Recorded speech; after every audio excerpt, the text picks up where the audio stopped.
बिस्मिल्लाहिर्रहमानिर्रहीम। अस्सलामुअलैकुम एवरीवन। कैसे हैं सब? उम्मीद है सब खैरियत से होंगे। अल्लाह हम सबको अपनी हिफ्ज़ व अमान में रखे। तो माय डियर स्टूडेंट, आज हमारा 9th क्लास बायोलॉजी में चैप्टर नंबर 8 यानी कि न्यूट्रिशन में लेक्चर नंबर 2 है, जिसमें आज हम डिस्कस करने जा रहे हैं कुछ इंपॉर्टेंट न्यूट्रिएंट्स का रोल, कि कैसे कुछ इंपॉर्टेंट न्यूट्रिएंट प्लांट की लाइफ में रोल प्ले करते हैं, अपना किरदार अदा करते हैं। तो मूव करते हैं आज के अपने लेक्चर की तरफ। सबसे पहले हम देखते हैं स्टूडेंट, मैक्रो न्यूट्रिएंट्स ऐसे न्यूट्रिएंट होते हैं जो कि बॉडी को लार्ज अमाउंट में रिक्वायर होते हैं। स्टूडेंट, जो हमारा प्रीवियस लेक्चर था यानी कि लेक्चर नंबर 1 था, उसमें मैंने आपको मैक्रो न्यूट्रिएंट्स की कुछ एग्जांपल दी थी।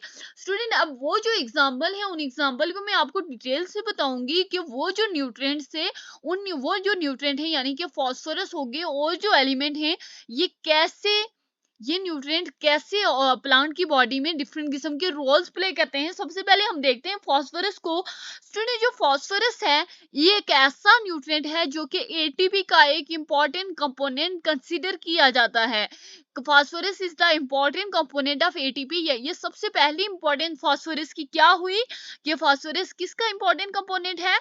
एटीपी का। उसके बाद स्टूडेंट, जो फास्फोरस होते हैं, ये न्यूक्लिक एसिड के भी इंपॉर्टेंट कंपोनेंट कंसीडर किए जाते हैं। फास्फोरस जो होते हैं, ये को एंजाइम में भी पाए जाते हैं। इसके अलावा स्टूडेंट, ये जो फास्फोरस होते हैं, ये सीड जर्मिनेशन के लिए इंपॉर्टेंट होते हैं। इसके अलावा स्टूडेंट, फास्फोरस जो होते हैं, ये फोटोसिंथेसिस की प्रोसेस यानी कि जो प्लांट्स होते हैं, प्लांट फोटोसिंथेसिस का प्रोसेस यूज करके अपने लिए फूड प्रिपेयर करते हैं और फिर उस फूड को डिफरेंट किस्म की एनर्जी में कन्वर्ट करते हैं, जो डिफरेंट किस्म के रिएक्शंस परफॉर्म करने के लिए यूज होती है। तो स्टूडेंट, ये जो फोटोसिंथेसिस होता है, इसमें भी फास्फोरस का एक इम्पॉर्टेंट रोल होता है। उसके अलावा स्टूडेंट, जो फास्फोरस होते हैं, ये प्रोटीन फॉर्मेशन में भी एक इम्पॉर्टेंट रोल प्ले करते हैं। इसके अलावा भी फास्फोरस के बहुत सारे इंपॉर्टेंट फंक्शन है, लेकिन आप लोगों के लिए ये इनफ है। उसके बाद है पोटेशियम। स्टूडेंट, जो पोटेशियम होता है, ये रेगुलेट करता है opening and closing of stomata. Potassium का क्या रोल होता है स्टूडेंट? कि पोटेशियम जो होते हैं, पोटेशियम गेट्स होते हैं, पॉजिटिव और नेगेटिव जो आयंस होते हैं, ये क्या करते हैं? ये opening and closing of stomata को रेगुलेट करते हैं, यानी कि इसकी फंक्शनिंग को इजिली परफॉर्म करने में हेल्प करते हैं। उसके अलावा हम देखें कि ये क्या करते हैं, लीव से, जो पत्तों से वाटर लॉस होता है, उसको रिड्यूस करते हैं। क्या करते हैं? उसको कम कर देते हैं। सल्फर का क्या फंक्शन होता है स्टूडेंट? सल्फर जो होते हैं, ये प्रोटीन का इंपॉर्टेंट कंपोनेंट होते हैं। सल्फर का क्या फंक्शन है? कि सल्फर प्रोटीन के क्या होते हैं? इंपॉर्टेंट कंपोनेंट होते हैं। स्टूडेंट, विटामिन कैसे का, विटामिन का क्या होता है स्टूडेंट? जो सल्फर होते हैं, सल्फर विटामिन के भी इंपॉर्टेंट कंपोनेंट होता है। स्टूडेंट, सल्फर एक ऐसा एलिमेंट है जो कि प्रोटीन का भी इंपॉर्टेंट कंपोनेंट है, विटामिन का भी इंपॉर्टेंट कंपोनेंट है और एंजाइम्स का भी इंपॉर्टेंट कंपोनेंट है। यानी कि सल्फर के बगैर प्रोटीन भी अपना रोल एक प्रॉपर तरीके से परफॉर्म नहीं कर सकती। विटामिन भी अपना रोल एक जो सूटेबल होता है, सूटेबल मेथड से वो अपना फंक्शन परफॉर्म नहीं कर सकते। इसके अलावा एंजाइम भी सल्फर अगर नहीं होगा एंजाइम में, ये कंपोनेंट सल्फर एंजाइम में मौजूद नहीं होगा, तो एंजाइम कभी भी अपना फंक्शन सही से परफॉर्म नहीं कर सकेंगे। उसके बाद है कैल्शियम। स्टूडेंट, कैल्शियम क्या करता है? कैल्शियम एक ऐसा मैक्रो न्यूट्रिएंट होता है विच एक्टिवेट एंजाइम, जो कि एंजाइम को एक्टिवेट करता है। एंजाइम क्या करते हैं?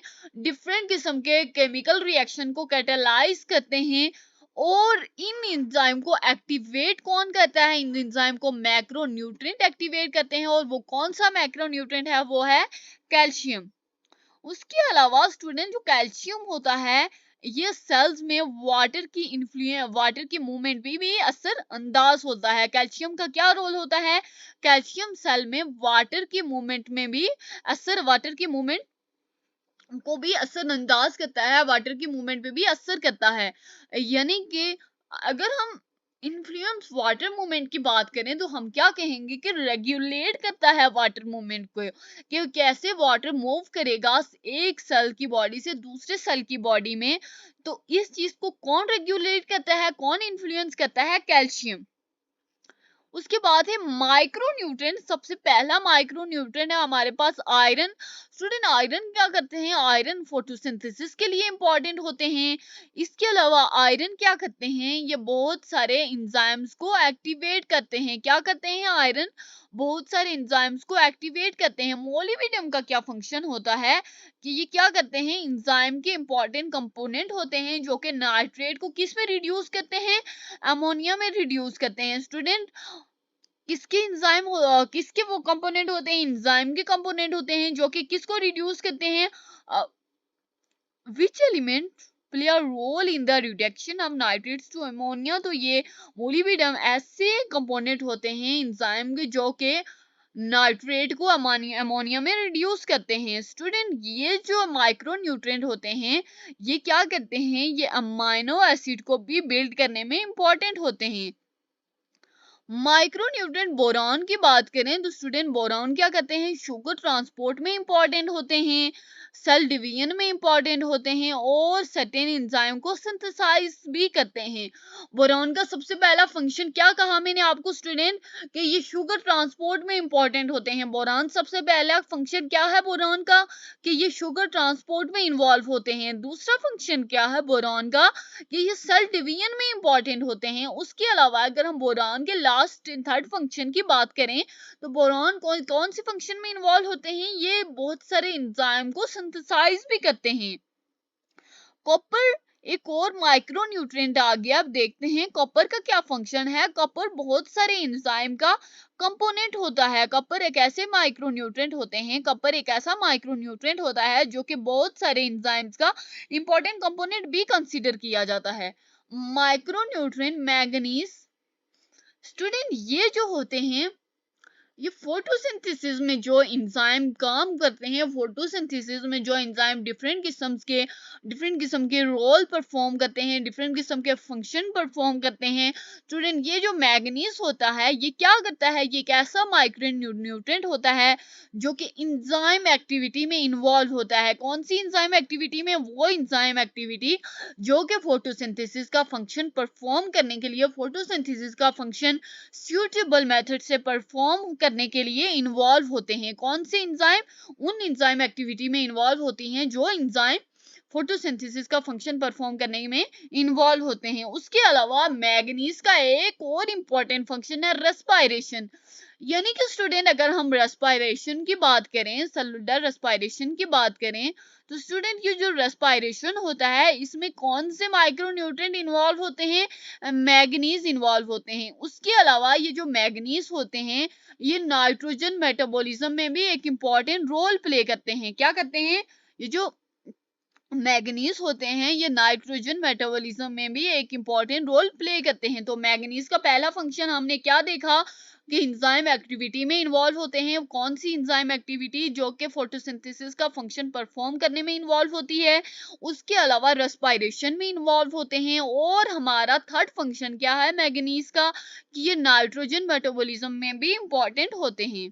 उसके अलावा माइक्रो न्यूट्रिएंट की बात करें, जैसे जिंक की बात करें स्टूडेंट, ये जो जिंक होता है ये एक ऐसा माइक्रो न्यूट्रिएंट होता है जो कि लार्ज नंबर ऑफ एंजाइम में रिक्वायर्ड होता है, जो कि लार्ज नंबर ऑफ एंजाइम में उसकी जरूरत होती है। Zinc is required in large number of enzyme, यानी कि डिफरेंट एंजाइम्स का क्या फंक्शन होता है कि एंजाइम डिफरेंट किस्म के रिएक्शंस को कैटालाइज करते हैं। तो ऐसे में उनको डिफरेंट किस्म के रिएक्शंस को कैटालाइज करने के लिए कौन से एलिमेंट की, कौन से न्यूट्रिएंट की जरूरत होगी? एक माइक्रो न्यूट्रिएंट की जरूरत होगी। और वो कौन सा माइक्रो न्यूट्रिएंट है? वो है जिंक। तो required in large number of enzymes. उसके बाद है क्लोरीन। क्लोरीन का क्या फंक्शन होता है कि जो क्लोरीन होता है ये एक ऐसा माइक्रो न्यूट्रिएंट होता है जो कि वाटर की ऑस्मोसिस में इन्वॉल्व होता है। क्लोरीन का क्या फंक्शन है स्टूडेंट? कि क्लोरीन वाटर की ऑस्मोसिस का आपको मतलब पता है कि मेम्ब्रेन के इनसाइड मूव करना और मेम्ब्रेन के आउटसाइड मूव करना। यानी कि या तो वाटर का हाई कॉन्सेंट्रेटेड सॉल्यूशन से लो कॉन्सेंट्रेटेड सॉल्यूशन की तरफ या लो कॉन्सेंट्रेटेड सॉल्यूशन से हायर कॉन्सेंट्रेटेड सॉल्यूशन की तरफ मूव करने को हम क्या कहेंगे? ऑस्मोसिस कहेंगे। तो ऑस्मोसिस, वाटर के ऑस्मोसिस में कौन सा माइक्रोन्यूट्रिएंट इन्वॉल्व होता है? क्लोरीन। ये बहुत ज्यादा इंपॉर्टेंट एमसीक्यूज हैं, शॉर्ट क्वेश्चन भी हैं, लेकिन एमसीक्यूज में ये ज्यादा, एमसीक्यूज के पॉइंट ऑफ व्यू से ये ज्यादा इंपॉर्टेंट है। हमारा जो लास्ट है माइक्रोन्यूट्रिएंट वो है निकल।